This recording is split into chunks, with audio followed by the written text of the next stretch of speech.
Have you ever felt overwhelmed by the noise of the modern world? Like no matter what you do, you can't quite find that sense of inner calm? If so, you're not alone. And today, I want to introduce you to something that has helped generations of people, from ancient emperors to modern CEOs: Stoic philosophy. Stoicism traces its roots back over 2,000 years to the thinkers of ancient Greece and Rome. Names like Marcus Aurelius Seneca and Epictetus may sound distant, but their wisdom is more relevant today than ever. At its core, Stoicism teaches us one powerful idea: that true strength comes from mastering our emotions, focusing on what we can control and accepting what we cannot. In a world filled with chaos, uncertainty, and distraction, that idea is nothing short of life-changing. Now let me ask you this: when was the last time you truly felt at peace, even when things around you were falling apart? What if I told you that the secret isn't in changing the world, it's in changing how you see it? That's what Stoicism offers. It's not just ancient wisdom for history books.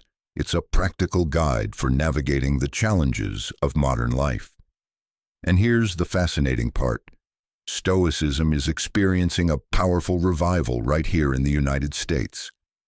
Why? Because more and more people are looking for tools to help them stay grounded. You'll find Stoic principles in the pages of best-selling books, like The Daily Stoic by Ryan Holiday, on the podcasts of entrepreneurs and athletes, and in the leadership strategies of top executives. From Silicon Valley to the military, Stoicism has become a trusted framework for building resilience, clarity, and purpose. Maybe that's why you're here today, searching for a way to bring more peace and strength into your own life. If so, you're in the right place, because in this video I'm going to share 7 simple, practical life lessons from Stoic philosophy that you can start using right now. These aren't abstract ideas or complicated theories. They're clear, actionable steps that can help you stay calm in the storm, make better decisions, and find deeper meaning in the everyday moments of your life. So as you watch, I invite you to reflect. Which of these lessons speaks to you the most? Where could you apply Stoic wisdom today, at work, in your relationships, in how you handle stress? Together, let's explore how this ancient philosophy can guide us through modern chaos and help us build the kind of inner power that truly lasts. Let's begin with what might be the most powerful and practical Stoic lesson of all: control what you can. Let go of what you can't. Now that might sound simple at first, but let's take a moment to really unpack it. Imagine you're standing in the middle of a storm: wind, howling rain, pouring down, lightning flashing across the sky. Can you control the storm? No, but you can control how you respond to it. You can choose to panic, or you can choose to stand firm, breathe deeply, and take shelter. That's what Stoicism teaches us, that true power comes not from trying to change the world around us, but from mastering ourselves.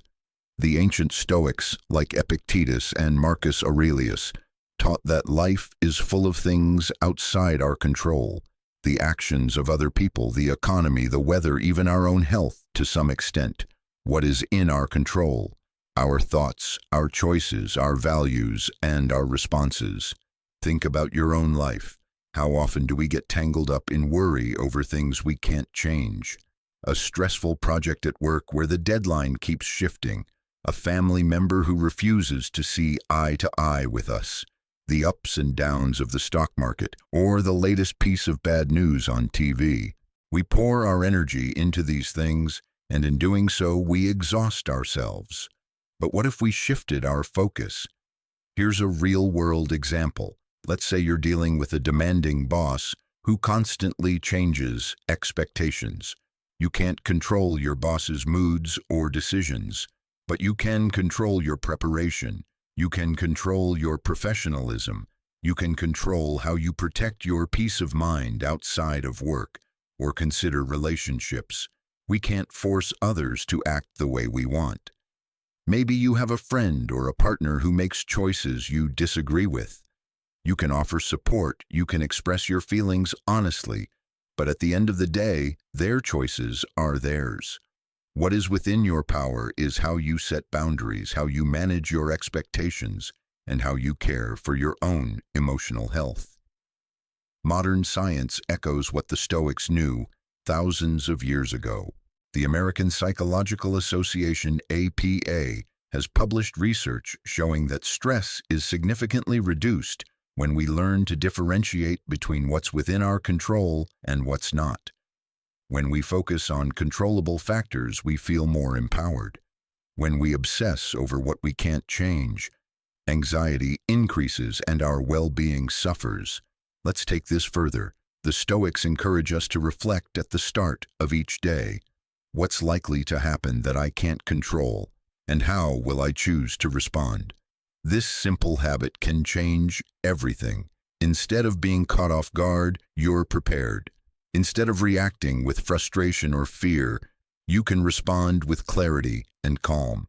Here's something I practice myself. When I feel overwhelmed, I pause and ask, is this something I can influence? If the answer is yes, I make a plan. If the answer is no, I remind myself that worry won't help and I let it go. It's not always easy, but over time it builds resilience. And this isn't about being passive or giving up. It's about being wise with your energy. The Stoics weren't telling us to accept injustice or stop striving for a better world. They were teaching us to focus our efforts where they'll actually make a difference, starting within. So let me leave you with this question.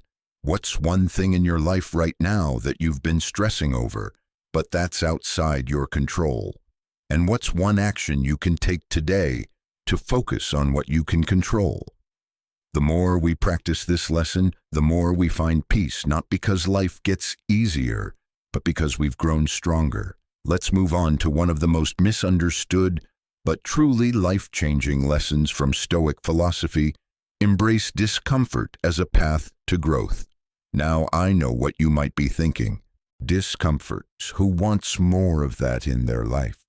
We live in a world where we're constantly encouraged to seek comfort, faster service, easier solutions, and convenience at our fingertips. But here's the thing, true growth doesn't happen in comfort. It happens in challenge. It happens in discomfort. This was a core belief of the Stoics. Think about Marcus Aurelius, one of the most powerful men in the ancient world. As a Roman emperor, he didn't just sit in a palace writing his famous meditations. He wrote those reflections in the middle of wars in tents on cold, harsh battlefields, while leading his troops and enduring hardship. He didn't wait for the perfect conditions to build his inner strength. He forged it through discomfort. Why? Because the Stoics saw discomfort not as an enemy, but as a teacher. They believed that facing difficulties head-on is what builds resilience, courage, and wisdom. And the beauty of this idea is that it applies just as powerfully today. Let's bring this into our modern lives. Have you heard of the cold shower challenge? It's gained popularity in recent years, not just as a health trend, but as a Stoic exercise. When you choose to step into that cold water every morning, it's not just about the physical shock. It's about training your mind to handle discomfort, to remind yourself that you are stronger than the initial instinct to retreat. Or think about morning discipline, setting your alarm early, resisting the urge to hit snooze and starting your day with intention. Maybe it's exercise, maybe it's meditation, maybe it's tackling that difficult task before distractions creep in. These small acts of embracing discomfort build mental toughness.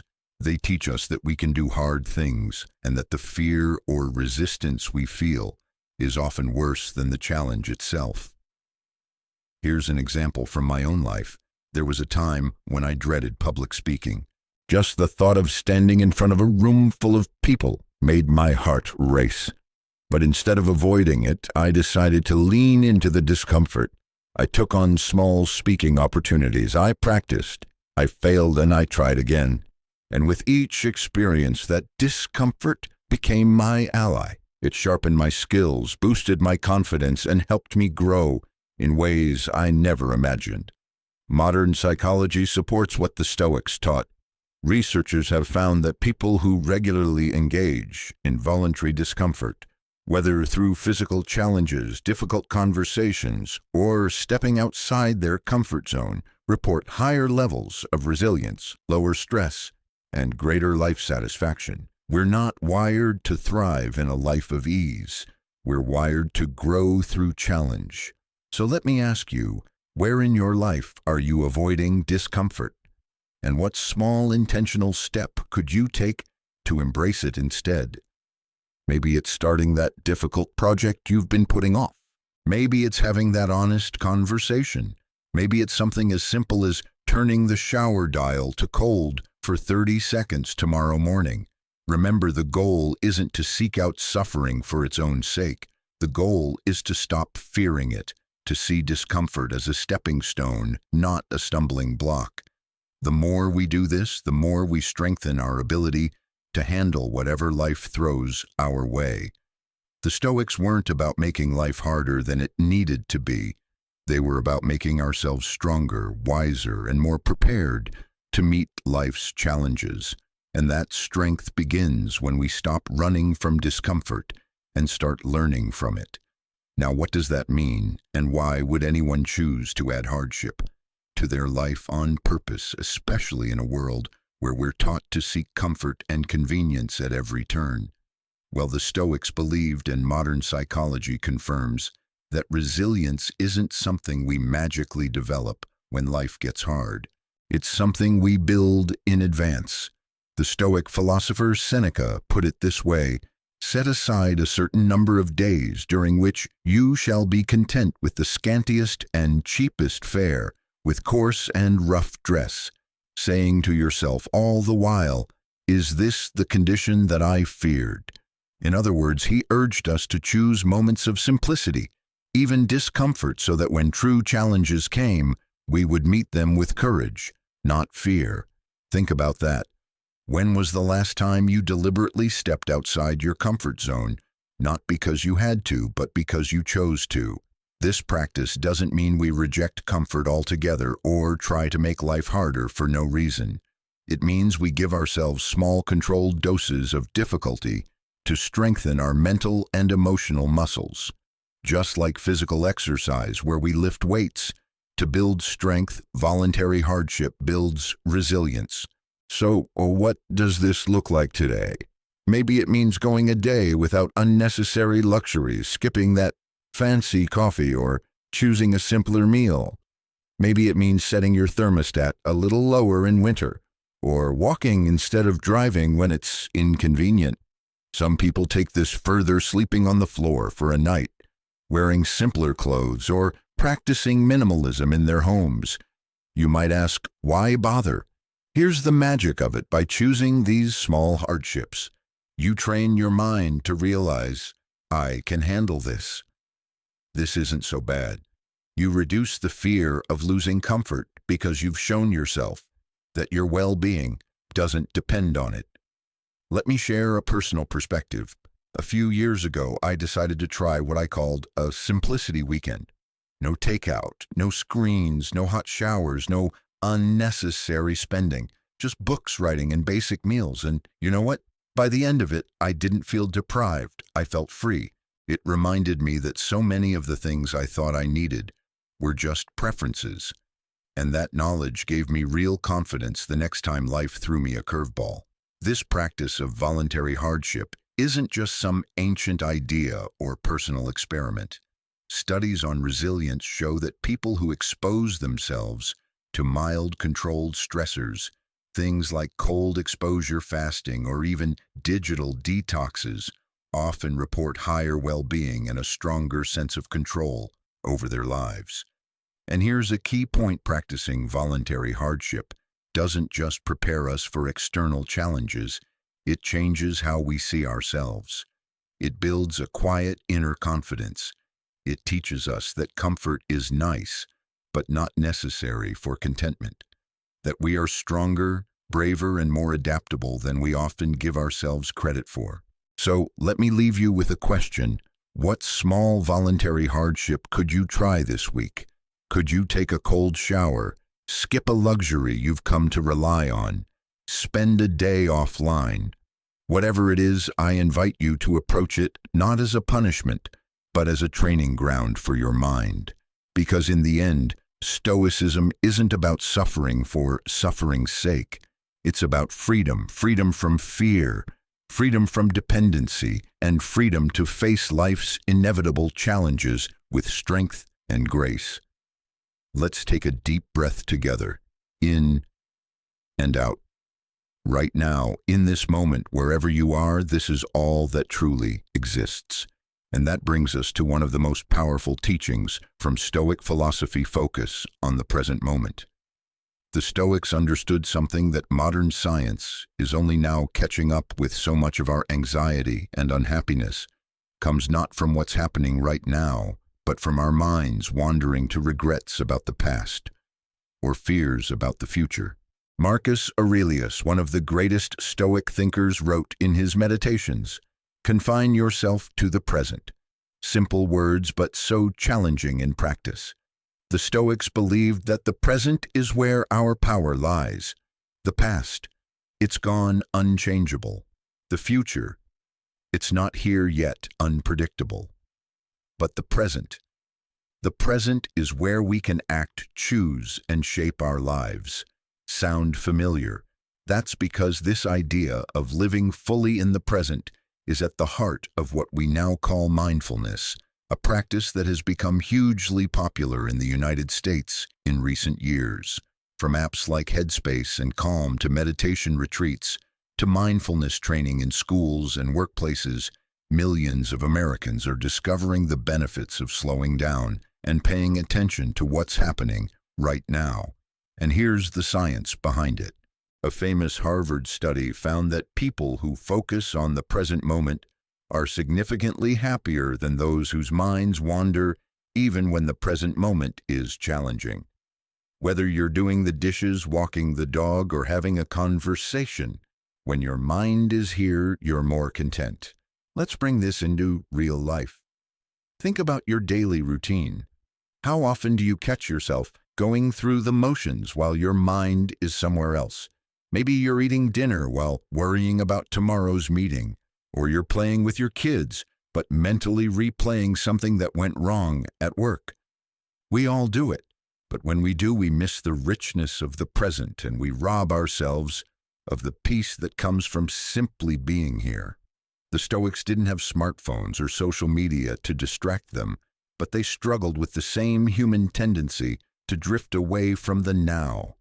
Their advice: train your mind to return to the present. Notice your thoughts.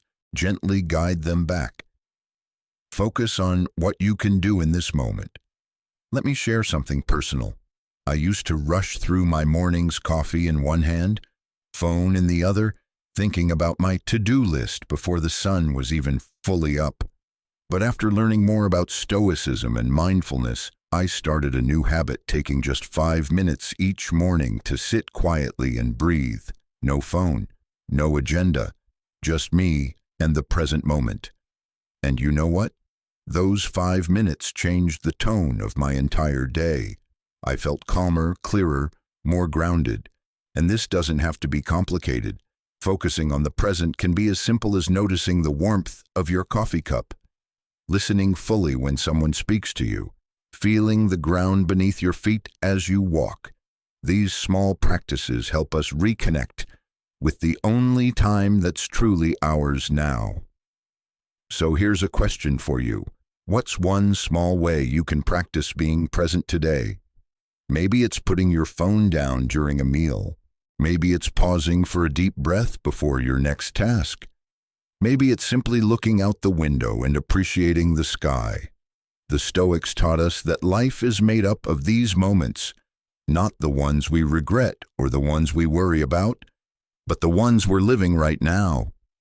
And when we learn to live here fully, we find a kind of happiness that no amount of planning or reminiscing can offer. You've probably heard the famous phrase, "the obstacle is the way." It's not just a catchy saying, it's a core principle of Stoicism. The Stoics believed that life will inevitably bring challenges, setbacks, and unexpected detours. But here's the key. Those very challenges aren't roadblocks. They are the path to growth. Think about it. When has your life truly grown stronger, deeper, or wiser? Was it during the easy, comfortable times, or was it when you faced a challenge that forced you to think differently, act courageously, or become more resilient? The Stoic Emperor Marcus Aurelius wrote, "The impediment to action advances action. What stands in the way becomes the way." That means every difficulty we face holds within it a seed of opportunity if we choose to see it. Let's take this from philosophy into real life. Consider the world of business and innovation. So many great ideas, products, and breakthroughs have come directly from failure. For example, think about a business owner who launches a company only to see it collapse. In the moment, that failure feels devastating. But often that same failure pushes the person to rethink, to innovate, to create something better. Look at Elon Musk. Before Tesla became the leader in electric vehicles, Musk faced near bankruptcy, technical failures, and public criticism. But each setback taught valuable lessons that ultimately shaped his success. Or consider Oprah Winfrey, fired from her first television job because she was told she wasn't fit for TV. Imagine if she had seen that obstacle as a dead end rather than the doorway to becoming one of the most influential voices of our time. What about in our own everyday lives? Obstacles show up in so many forms. Losing a job, facing a health scare, going through a breakup, dealing with rejection. In those moments, it's natural to feel defeated. But what the Stoics invite us to do is pause, take a breath, and ask, what can I learn from this? How can this make me stronger? I'll share a personal example. There was a time in my life when a major project I'd poured my heart into fell apart at the last minute. I felt like a failure. But after the initial shock, I realized that setback forced me to rethink my priorities, sharpen my skills, and build something even more meaningful. Something I might never have created if everything had gone smoothly. Modern psychology supports this Stoic view. Studies on post-traumatic growth show that many people emerge from major challenges with greater appreciation for life, stronger relationships, and deeper inner strength. In fact, when we learn to see obstacles as opportunities, we become not just survivors, but builders of a stronger, wiser self. So let me ask you, what's an obstacle you're facing right now? Is it possible that within this challenge lies the opportunity to become stronger, more creative, or more courageous? Here's a practical way to apply this lesson. The next time you hit a wall, pause. Instead of reacting with frustration, try writing down 3 ways this challenge could help you grow. Maybe it teaches patience. Maybe it opens the door to a new skill. Maybe it reveals a strength you didn't know you had. The Stoics didn't claim this would be easy, but they believed it's where real freedom lies, in the ability to turn life's difficulties into fuel for growth. And when we do, we don't just overcome obstacles. We use them to carve out the path forward. Let's talk about something we all struggle with: our emotions. The Stoics taught that one of the greatest strengths a person can develop is the ability to keep your emotions in check. Now notice, I didn't say suppress your emotions or pretend you don't feel anything. That's not what Stoicism is about. It's about learning to manage our emotional responses so they don't control us. Picture this: you're in the middle of a heated conversation. Someone says something that pushes your buttons. What happens next? For most of us, the impulse is immediate. We react, we snap back, we raise our voice, or we say something we regret. But what if instead of reacting, we could pause, take a breath, and choose our response? That's the Stoic way. One of the most practical Stoic techniques is this pause before you respond. It sounds simple, but it's incredibly powerful. When we pause, even for just a few seconds, we create space between what happens and what we choose to do about it. And in that space lies our freedom. The Stoics believe that while we can't always control what emotions arise, anger, frustration, fear, we can control what we do next. Marcus Aurelius put it beautifully. You have power over your mind, not outside events. Realize this, and you will find strength. Let's look at how this plays out in real life. Think about a time when you reacted impulsively in a moment of anger or stress. Maybe it was during a disagreement at work or a conflict at home. How did that reaction affect your relationships, your decision-making, your peace of mind? Now imagine if in that same moment you had paused, reflected, responded thoughtfully instead of emotionally. The outcome might have been very different. I can share from my own experience. I used to be quick to react, especially in stressful situations. But once I started practicing that stoic pause, I noticed a change.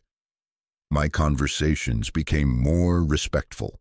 My decisions were clearer, and I felt more in control of myself, even when the world around me felt chaotic. Modern psychology backs this up. Studies have shown that people who practice emotional regulation, the ability to manage their responses, have better relationships, make wiser decisions, and experience lower levels of stress. In fact, emotional self-control is linked to greater success both personally and professionally. And here's the key. This isn't about denying what you feel. The Stoics didn't believe we should become emotionless robots. They believed we should honor our feelings but not be ruled by them. When we learn to observe our emotions without letting them dictate our actions, we gain a kind of inner power that can transform our lives. So how can you start practicing this today? Begin with small moments. The next time you feel irritation rise at a slow driver, at a critical comment, at a frustrating situation, pause.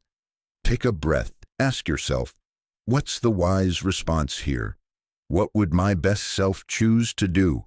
And if you slip up, because we all do, don't beat yourself up. The Stoics taught that life is practice. Every day is a chance to get a little better at mastering ourselves. Let me leave you with a question. Where in your life would keeping your emotions in check make the biggest difference? Is it at work, at home, in how you talk to yourself? Reflect on that, because that's where your opportunity for growth begins. Now, virtue is a word we don't always hear much in daily conversation these days. But in Stoicism, virtue isn't just about moral rules or abstract ideals. It's about the qualities that make us truly strong, free, and fulfilled as human beings. The Stoics taught that real happiness, lasting happiness, doesn't come from wealth, fame, or comfort. It comes from living in alignment with 4 core virtues: wisdom, courage, justice, and temperance. Let's break that down. Wisdom is about seeing things clearly. It's the ability to make good decisions based on reason, not impulse. Courage is about facing fear, difficulty, or pain with strength, not because we're unafraid, but because we act despite fear. Justice means being fair, honest, and committed to doing what's right, even when it's hard. Temperance is about self-control, finding balance, avoiding excess, and staying grounded. The Stoics believed that if we aim to live by these virtues, everything else falls into place. We might not control what happens to us, but we can always control whether we act with integrity. And if you think about it, this teaching fits beautifully with values that many Americans hold dear: self-reliance, integrity, fairness, courage in adversity. When we admire great leaders, what are we really admiring? It's not just their success. It's their character, the way they stay true to their principles when the going gets tough. Consider leaders like Martin Luther King Jr., Abraham Lincoln, or modern figures like Oprah Winfrey. What sets them apart? It's their commitment to values that matter. Justice, resilience, honesty. When they faced challenges, and they all did, they didn't abandon their principles for the sake of comfort or popularity. They lived according to virtue. Let me share a personal reflection. There have been moments in my own life where taking the easy path was tempting, where bending the truth or cutting corners would have saved time or avoided conflict. But every time I chose to act in alignment with my values, even when it was harder, I felt stronger inside. And looking back, those were the decisions that brought real satisfaction because they reflected the kind of person I want to be. And here's something the Stoics understood deeply: when we live according to virtue, we free ourselves from the ups and downs of external circumstances. We stop measuring our worth by things we can't control, other people's opinions, the success or failure of our plans, or the unpredictability of life. Instead, we root our happiness in who we choose to be moment by moment. Modern psychology supports this ancient wisdom.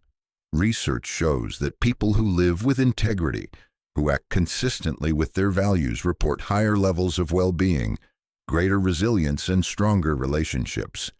It turns out that living according to virtue isn't just good for the soul, it's good for our mental health too. So here's my invitation to you. What virtue will you focus on today? Maybe it's wisdom, pausing to think before you act. Maybe it's courage, doing that hard thing you've been putting off. Maybe it's justice, standing up for what's right, even in small ways. Or maybe it's temperance, finding balance where you've been feeling out of control. The beauty of this Stoic lesson is that it's always within our reach. No matter what's happening around us, we can always choose to live by our values. And when we do, we create a kind of happiness that no external success or setback can take away. As we reach the end of this journey through 7 powerful life lessons from Stoic philosophy, let's take a moment to reflect on what we've explored together. We've seen how the wisdom of ancient thinkers like Marcus Aurelius Seneca and Epictetus still speaks directly to the challenges we face in our modern lives. These Stoic lessons aren't just abstract ideas for scholars or philosophers. They're practical tools that can help us build inner strength, stay calm in the storm, and live with greater purpose. Control what you can, let go of what you can't, teaching us to focus our energy where it truly matters. Embrace discomfort for growth, showing us that struggle is the path to resilience. Practice voluntary hardship, reminding us to prepare our minds for life's inevitable tests. Focus on the present moment, helping us find peace and clarity here and now. View obstacles as opportunities, turning life's challenges into stepping stones for growth. Keep your emotions in check, empowering us to respond thoughtfully rather than react impulsively. Live according to virtue, guiding us toward a life of integrity, courage, wisdom, and balance. Together, these 7 lessons form a kind of map, a Stoic roadmap for navigating a noisy, chaotic world with strength and grace. But here's the most important part. These lessons don't work just by hearing them. They come to life when we practice them, when we apply them in small, everyday moments, the way we speak to a loved one, the way we handle a setback at work, the way we care for ourselves when things get hard. So I want to ask you, are you ready to try Stoic, living out of these 7 lessons? Which one speaks to you most right now? Is it learning to let go of what you can't control? Finding opportunity in a current challenge? Pausing before you react? Take a moment right now and share in the comments below which Stoic practice you're going to focus on today. Your insight might inspire someone else watching this video. And remember, Stoicism isn't about being perfect. It's about progress. It's about showing up each day with the intention to live thoughtfully, to grow stronger, and to align your actions with your values. If you found these ideas valuable, I invite you to subscribe to the channel. There's so much more we can explore together, from ancient wisdom to modern strategies for building resilience, clarity, and purpose in your life. Don't miss out on future videos where we'll dive deeper into Stoic practices, other great philosophies, and real-life applications for a stronger, calmer, and more focused you. Thank you for being here. Thank you for taking this journey. And most importantly, thank you for choosing to invest in your inner life. because that's where real lasting change begins. Subscribe now and let's keep building that unshakable inner strength one lesson at a time.